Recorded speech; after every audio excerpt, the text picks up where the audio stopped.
Hello, and thanks for joining me again today. Hope you are having a great life. Hope you are being fed properly, meaning your brain, your mind, your emotions, your spirit, and that you're growing stronger and you're accomplishing life and accomplishing your goals and heading in the direction that you want to go in. The things that keep you heading in the right direction are thoughts. I'm going to do thoughts part 2, and today it's going to be way simpler than what I did the last time. What you think about most of the time. Do you know? You become what you think about most of the time. So it's very simple. If you want to become something, just keep thinking about it and thinking about it and thinking about it and thinking about it, and the next thing you know, you become it. Right? That's how powerful thoughts are and how powerful they affect your life every day. In a lot of cases, they're the creative force in your life. So remember that. You become what you think about most of the time. Focus on who you are. I had take the time and I did a whole, I don't remember how many pages now of information on who I think I am, but more so who I want to be, the qualities that I want to have. And I wrote them down and I think about them all the time. And you know, when I get compliments from people, that's what I get compliments about, the things that I think about all the time, but the things I think about me. And it is all part of your self-development. You have to almost determine who you are going to be and think about that person all the time. You got to think about where you are going. I heard the story about race car drivers. They're traveling at top speed and they have to focus on where they're going. They cannot focus on anything else, because the moment they change their focus, the car is heading in that direction. So you know what happens if they happen to focus on a wall? They are driving right into the wall. And our lives are the same thing. It works the same way with thoughts. Thoughts are steering us all the time. They're like the steering wheel of our lives.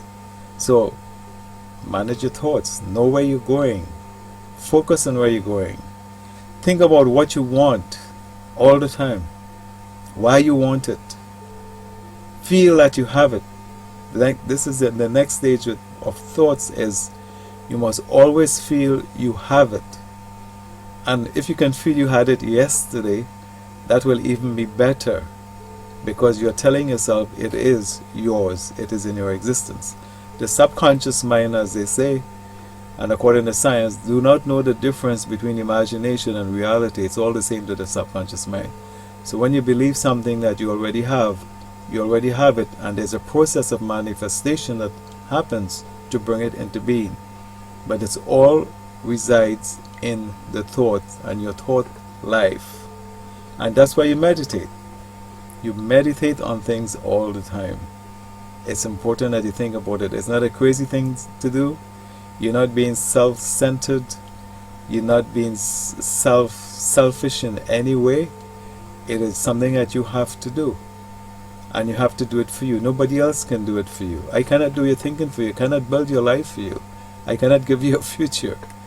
I can tell you how to get there, but you are the ones that have to think your way and manage your thoughts, and you are the ones that have to take responsibility. And that means you have to become self-focused. It is very important that you are self-focused. As a man or woman thinks in his or her heart, so is he or she. Remember that? As you think, so you are. So to become, you got to think. If your brain is empty, then your life is empty. Very plain and simple. And it is as simple as that. The thing that separates the rich from the poor is their thoughts. Believe in your thoughts, and you will believe in yourself. I would close it one story on thoughts. The story is told by Raymond Aron, so I don't want to take his story away from him. And he said, if you take a poor man and put him, I'll say it over. If you take a rich man and you take away everything that he has and you put him to a poor man on the street, in 1 year, the rich man will be off the street and the poor man will be still on the street. And the only thing that makes one rich and one poor are the thoughts that you think. There are a lot of stories today. I think there was one a few years ago on a guy who was actually living on the street, and he just came back and he was a big success, right? Because he changed his thinking. And when you change your thinking, you change your direction, you change your life. But it's all your thoughts. So what you think about, most of the times, you become. And I will repeat myself because it's important. As a man thinks in his heart, or as a woman thinks in his heart, in her heart, so is he, so is she. Okay? You are as rich or as poor as your thoughts. Think about that. Peace. See you in my next video.